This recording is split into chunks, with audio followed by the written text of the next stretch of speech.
Welcome to the Why We Believe show, where members of the Church of Jesus Christ of Latter-day Saints share their inspiring stories of faith and conversion to the gospel of Jesus Christ.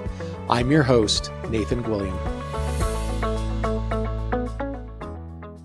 Hello. In this episode of Why We Believe, I am joined by Priscilla, is a software developer that lives near Maceió, Brazil. And I first got to know Priscilla's father when I was serving my mission in a little town called Arco Verde, Brazil. And Priscilla's father, Ailton, was 17 years old at the time. I believe I was 19 or 20 years old at the time. And we were able to teach him and some of his friends the discussions. They were part of what they called themselves a gang, the Panthers. And they even made me a T-shirt that I still have, the Panther shirt. And Ailton got married in the temple. Ailton's daughter, Priscilla, served a mission. And so I thought it would be super cool today if we could have Priscilla on and get her to share her conversion story. So thank you so much for joining us, Priscilla. Thanks, Duke. So Priscilla, can you start off by just sharing with us your early story in your younger years of how you began to develop your faith in Jesus Christ and his restored gospel? Since I was a baby, my parents took me to the church, and I love everything I learned there, the activities, songs, and teachings. However, I become a teenager. Family issues often mean that I had to go to the church alone on Sundays. And that was the first time I felt like God was tasting my faith. But for some years, I faced two scenarios. Either waking up early and getting everyone else up, dressing my young siblings, and encouraging them and my parents to go to the church, or going alone if I couldn't accomplish that. This was like the first time I feel like I was developing true testimony, because it was the first time I needed to do it by myself.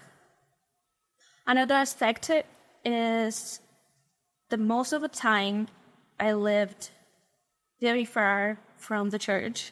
So I had to walk kilometers with some good friends to attend, for example, religious seminary. Although it was tiring, this experience helped me to learn a lot about the gospel of Jesus Christ. And something interesting is that the hardest days to get to the church because of the rain or something were my favorites. That's funny, because I felt like I learned more in those days. That is something that brings me back good memories. Yeah. I also spent a lot of time with the missionaries from my ward during my teenage years. I would visit people that was knowing the church with them. And I also invite my friends in the school or something to talk to the missionaries, and I look for opportunities to share my testimony of the gospel to the persons I knew in the school. So that was very cool, because some of them get baptized in those years. That makes me so happy as someone that was able to help a little bit with your father, and then to see it go to the next generation, and you sharing and you continuing to help others come to Jesus Christ as well. Let's go back to that first point that you made about some of the most meaningful times you had at church or at seminary were when it was hard to get there, when it was a little bit difficult. It might have been raining. And that's a really interesting point. So often in the history of Christ's church, it's not easy to be a disciple of Jesus Christ. Christ purposely has not made it easy, and we seem to appreciate it more when we have to work for it. Why do you think it's that way? Why do you think it's not easy to be a disciple of Jesus Christ? I think it's not easy because the atonement of Jesus Christ was not easy for him. So we need to feel even a little bit of the experience, We need to pass through our own desert, we own experience, We need to pass through it. And like you said, it's not easy for anyone, and mainly when we are a member of Church of Jesus Christ, because we know the truth, so we need to follow the truth. So I think it's because atonement was not easy for Jesus Christ also. I envision a tree that grows in the middle of a big field, and that tree is going to grow fat and out and isn't going to grow very tall because it doesn't have to. And then I envision another tree that grows in the middle of a thick forest. And that tree, to get the sunlight, has to grow tall because it has the challenges and the difficulties in life, or in its life as a tree. It has to grow towards God. And I think as we have these challenges and trials, it forces us to grow. And it forces us to choose whether we want to turn towards God and grow towards God or not. I think it's part of the plan, right? We have challenges and we have a choice. Do we want to turn to God or do we want to turn away from him? And when we turn towards God, we're blessed and we feel his spirit and our testimonies grow. And then we have another challenge and we can make the same choice or not.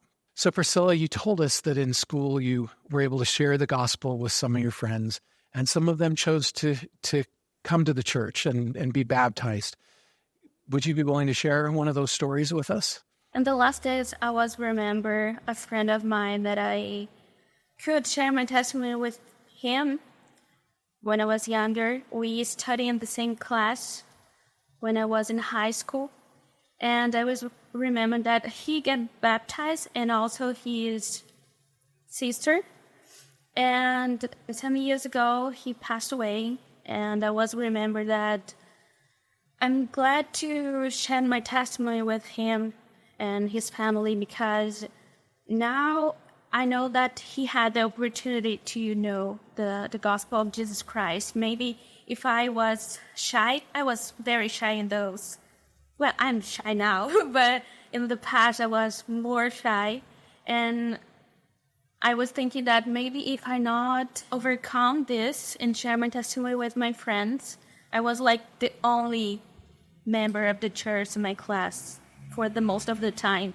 I was very glad to share my testimony with him and give him the opportunity to know the gospel of Jesus Christ. I was remembering this because I saw a picture someone shared in the Instagram.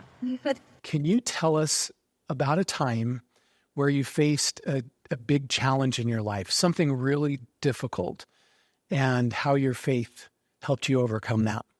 Well, I'm still younger, and I feel like I'm not past the worst things I'm going to pass in my life. But I was remembered to experience that helped me a lot to grow. The first one was after returning my mission, the pandemic started very soon after. And being isolated at home in a new city where I didn't know anyone for so long was very challenging for someone who was used to constant social contact, and the sense of help a great cause, how I felt on the mission, was very hard to me. However, over time and with Christ's help, I found many ways to strengthen my testimony, serve others, and learn from home through the internet. I studied through the Pathway program, took several program courses. I taught English classes from home, and I spent a lot of time with my family, with something that was very important to me because I was far from them on the mission, and there was something that could make me more close to them, and that's good to me. Also in that time, the sacrament was distributed at home, which was a very interesting experience. And years later, like now, we are now a small group in this new city. And that's very great because I felt like the pioneer. Yeah. That was an experience that I felt was very hard in my life, but with Christ's help, I could overcome it. Other aspect was dealing with anxiety and OCD, challenge that have impacted this generation a lot. And now I feel comfortable to speak about this personal struggles because I think it can help others, and I hope that my testimony can help others with similar problems. And these issues affect me during my mission, my teenager, and mainly my college. I place a lot of pressure on myself. I can understand sometimes what is happening with me. It was a little weird to pass through it alone. I asked for the God's help, and after I asked for the help of other people that I trust in my life, like my parents, leaders, therapists, mission president, for example, with some friends, my boyfriend, and the time that now is my husband. The important thing was learning about the Christ atonement, which is also in pondering. And this allowed me to keep doing the things I needed to and wanted to do, and finding happiness and overcoming the difficulties this condition brings. Yeah, OCD and anxiety are big issues. And it seems like there are a lot bigger issues since COVID. It seems like so many more people are dealing with anxiety and OCD. And I love how you dealt with this, how you described how you dealt with this challenge in your life. It goes back to what you and I were talking about before, that we have these challenges that are really opportunities for growth. And when we face the challenge, we have an opportunity to turn to God or turn away from God. And I love how you turned to God, right? You turned to him in prayer, and you allowed him to help you through the process. And your church leaders and people who shared your faith were able to help lift you through that. And that strengthened your testimony and elevated you to where you're in a better spot for the next challenge that you face. Kind of like you said, where you're sure that the hardest things you're going to go through, you haven't gone through yet. And as we go through these smaller challenges and we turn to God, our faith grows that he'll be there and he'll help us through them. And then it makes it easier for us to get through those bigger challenges as we face them. And that makes a big difference to me, like trusting in God, because I have some problems to ask for help, and probably other teenagers or other young adults have the same problem to ask for help or to explain what is happening with other people. And sometimes I felt like the only person I can trust was Christ. So the knowledge of Christ and that he loves me, that can help me with anything, because Christ felt the problem of everyone. That really makes a difference when I was passing through it. Can you think of a moment in your life when you just felt for the first time, realized for the first time that this is true? For the first time, I don't know. I felt in a lot of moments, actually. And I think that built my testimony, a small and yet significant experience that make me believe. That's right. Small and significant. It's like in General Conference where they talked about, instead of seeing a pillar of light, you see these rays of light. And the aggregation of the rays of light become our pillar of light that we're able to see and strengthen our testimony as we acknowledge them and recognize them. So Priscilla, are there any of those small moments where you just realized for yourself that this is true that you would like to share? Sure. I can remember some moments that I felt the Holy Spirit very strong in my soul. So I knew that this is true, For example, when I was in the temple, all that the experience there was very impactant to me, and I could learn a lot, and I could feel the Spirit. I remember the baptism of the people I was teaching in the mission. I was crying a lot because I was feeling really strong that the person I helped to know the truth and start the path, that the end of this path is Jesus Christ. I remember the time also that I decided to share my testimony every first Sunday on the church. In the beginning, it was very hard, but I could learn a lot because I planned in my mind to tell something, and then when I was there, I say something different. I don't know why, but I felt that I needed to say that. That was weird in the moment, but after I understand why, because people was talking to me before the reunion, sacramental reunion, and they told me I was needed to hear this. Thank you for sharing your testimony, I love it. So It's so I guided could feel by the that. Spirit, what you needed to say. Can you tell us a little more about your mission and how your mission helps strengthen your testimony, and maybe any specific stories from your mission about people that came to Christ? I served in Santiago, Chile from 2018 to 2019, and this was very significant to my development of my testimony because when I was young, I had often heard people say that on a mission we could know Christ more deeply. For me, getting to know Christ more deeply is based on simple things like understanding the scriptures better, crying sincerely, and following the Holy Spirit whenever it shows the way. This helped me to understand how Christ acts in different situations, which was very important to me, knowing that. Other people I helped to baptize had a very special, strong and unique conversation story, and I was talking to one of them, and I asked permission from Irmaris to tell a little bit about her story and her family and how we met. I would love to hear that. Yeah.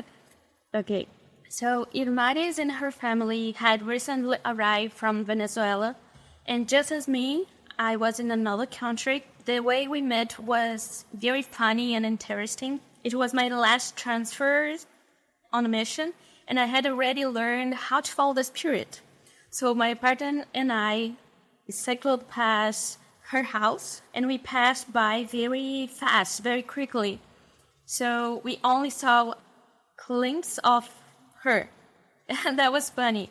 But my companion and I thought we should go back and talk to her. So when we got there, she was also laughing. She knew we are going back, and as if she was waiting for us, my companion and I. So she and her family taught me that each person has a time to develop their own testimonies. At the time that was teaching her and her family, I knew that they are ready to get baptized. I knew. But she said no in that time. So for the last time I give my testimony, I really wanted to be present at her baptism. But everyone has a time to feel the Spirit, to develop the testimony. So before I finished the mission, days after, I returned to Brazil, and I was able to watch her baptism via video call. It was very beautiful, and I could realize this. That time in the past was not the time that Christ defined to her. So I taught this experience that each person has a time. Each of us has a time. You look at some people like Brigham Young, who it took them longer to accept the gospel, but then they became the most stalwart people. And we've got to honor that time that it takes each of us. I love it. How has your life been better, or your family's life been better because of the restored gospel of Jesus Christ? I think my life is better in every aspect, because I imagine my life would be a little bit different if I didn't have a testimony of the resurrected gospel of Jesus Christ. For example, during my childhood and my teenage years, I live in a city with high rates of drug use, poverty, violence, and teenage pregnancy. So the religious teachings and education values principles that my parents taught me from my young age, and the testimony I came greatly influenced by my choice about how to act in my life, what to focus on, and give me the hope I needed to choose the right way, the right path.